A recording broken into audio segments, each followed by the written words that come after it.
Kami rindu dalam hidup kami. Biarlah kebenaran-Mu dinyatakan Tuhan. Lewat tutur kata kami, tindakan kami, perbuatan kami. Biarlah nama Tuhan dipermuliakan. Terima kasih Tuhan Yesus. Dalam nama Yesus. Haleluya. Amin.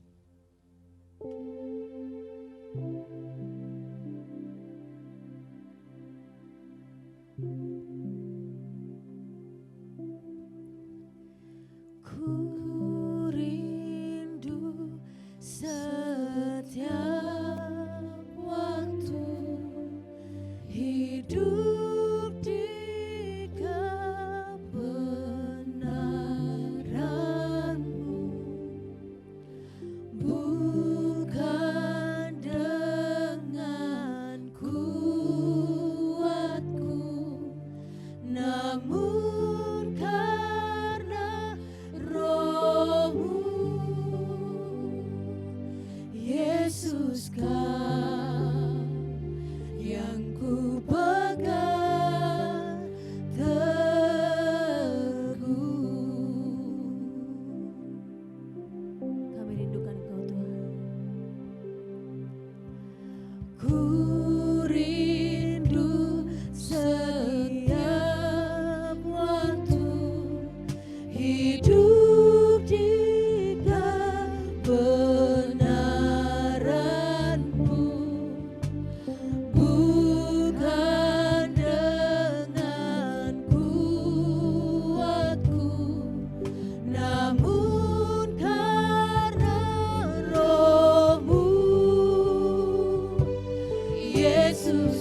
Sebab setiap perkataanmu mengandung kuasa untuk memulihkan, untuk mengadakan.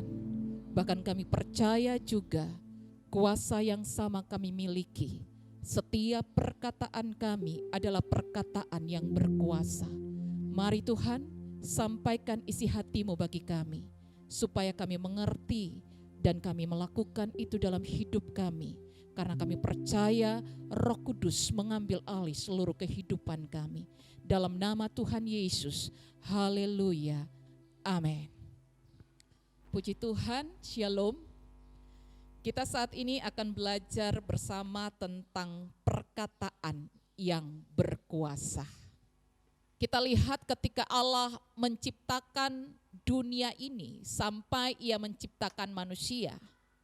Ketika Ia menciptakan dunia ini, Dia cuma berkata, Dia cuma berfirman. Jadi perkataan itu akan menciptakan sesuatu yang tidak ada menjadi ada. Seperti Allah berfirman, yang tidak ada menjadi ada. Nah, demikian juga perkataan kita. Perkataan kita itu berkuasa. Perkataan kita dapat menjadikan yang tidak ada itu menjadi ada. Kita juga pelajari kalau kita lihat dalam perjalanan bangsa Israel. Dari Mesir mereka mau masuk ke dalam tanah Kanaan. Ketika mereka ada di padang gurun, maka bilangan pada pasal yang ke-14 ayat yang ke-27-28 itu berbicara bagaimana persungutan daripada bangsa Israel. Mereka bersungut-sungut di padang gurun, bahkan mereka bilang lebih baik kami mati. Ya, di padang gurun ini tidak ada apa-apa, lebih baik kami mati di padang gurun. Nah, saudara perhatikan ayat yang ke-28 ini penting bagi kita. Katakanlah kepada mereka, demi aku yang hidup, demikianlah firman Tuhan, bahwasanya seperti yang kamu katakan di hadapanku, demikianlah akan kulakukan kepadamu. Firman Tuhan dengan jelas ketika bangsa Israel bersungut-sungut bahkan minta mati dari perkataan mereka. Tuhan bilang, karena seperti yang engkau katakan kepadamu, maka aku akan melakukannya.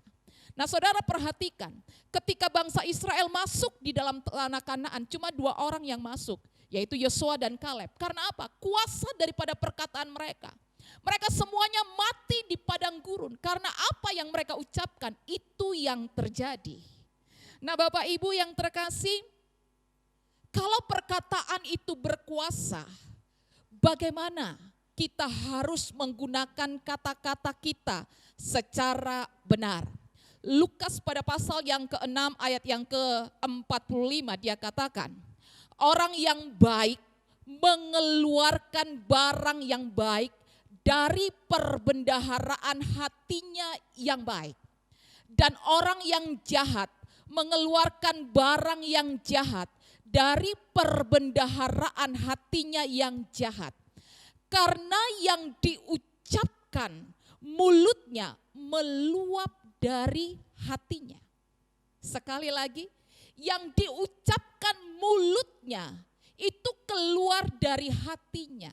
Kadangkala kita bilang begini, oh enggak, saya hanya ngomong saja, tapi hati saya enggak, hati saya ini baik.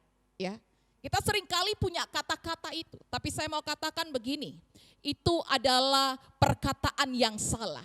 Karena firman Tuhan jelas mengatakan, karena yang diucapkan mulutnya keluar dari hatinya. Sekali lagi, yang diucapkan mulutnya keluar dari hatinya.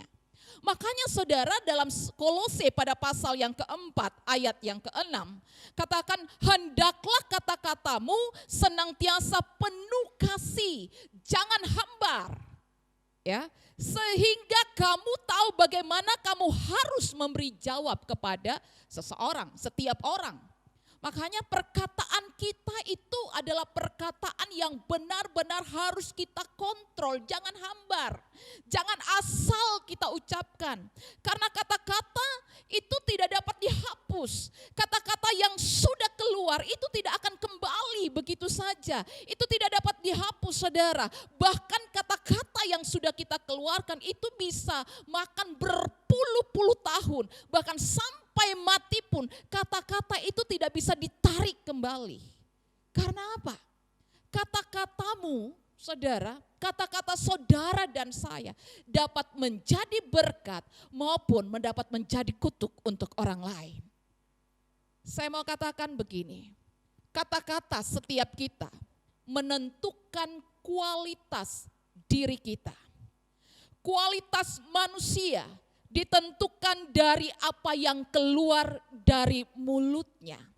Kata-katamu yang keluar dari hatimu adalah kata-kata yang benar mencerminkan dirimu.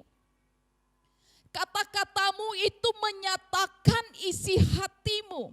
Kata-katamu itu memiliki kekuatan yang dahsyat. Kata-katamu itu dapat menjadi berkat yang besar, bahkan dapat menyembuhkan orang yang terluka. Tetapi saudara, kata-katamu juga dapat membunuh karakter orang lain.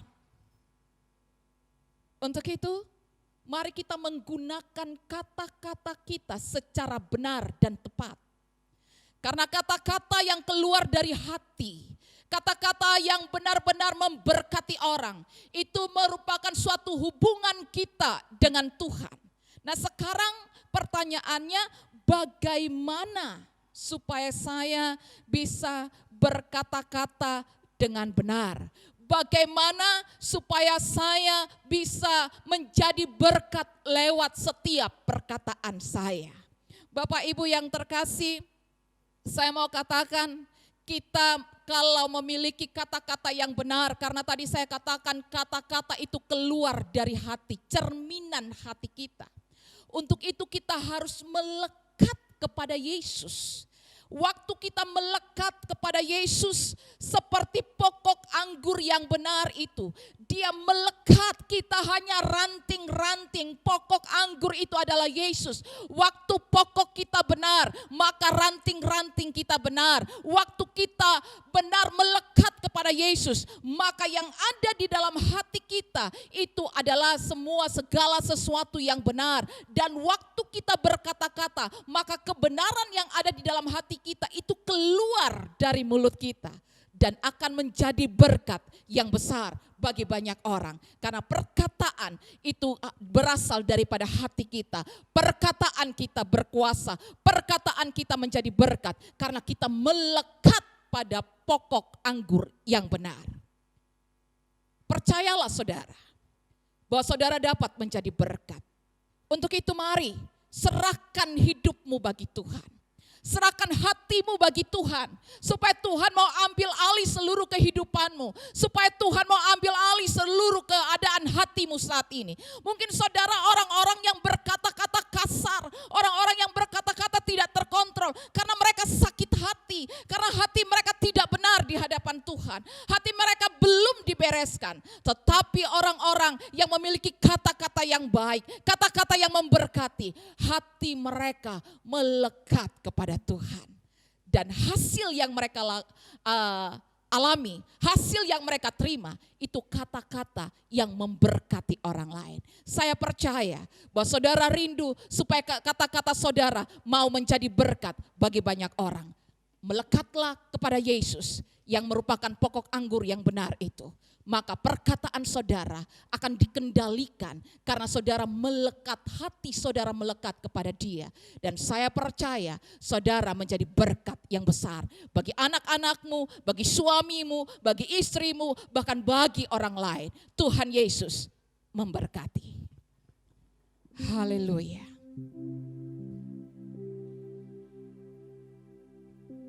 Mungkin selama ini kita menggunakan kata-kata yang salah. Kata-kata yang kasar yang menyakiti sesama kita. Saudara sudah mendengarkan firman Tuhan bahwa perkataanmu itu berkuasa. Perkataanmu dapat menciptakan yang tidak ada menjadi ada. Untuk itu gunakan kata-katamu secara benar adanya. Kalau hari ini saudara mendengarkan firman ini dan saudara bilang, itu saya Tuhan. Selama ini saya tidak menjadi berkat lewat kata-kata saya. Saudara angkat tangan kananmu di hadapan Tuhan dan katakan kepada Tuhan, Tuhan ampuni saya. Saya mau mulai hari ini perkataan saya menjadi berkat bagi anak-anak saya, bagi suami saya, bagi istri saya, bagi orang-orang terdekat saya. Pakai saya Tuhan untuk kemuliaan nama-Mu. Dan biarlah kata-kata saya menciptakan hal-hal yang positif yang tidak ada menjadi ada. Hal-hal yang menjadi berkat yang tidak ada menjadi ada. Dan saya percaya bahwa Roh Kudus menjamah-Mu. Roh Kudus mengubahkan-Mu. Dan waktu saudara melekat kepada Tuhan, maka setiap kata-kata saudara akan menjadi berkat yang besar bagi setiap keluargamu, bahkan sahabatmu. Terima kasih Tuhan Yesus. Di dalam nama Tuhan Yesus. Haleluya. Amin.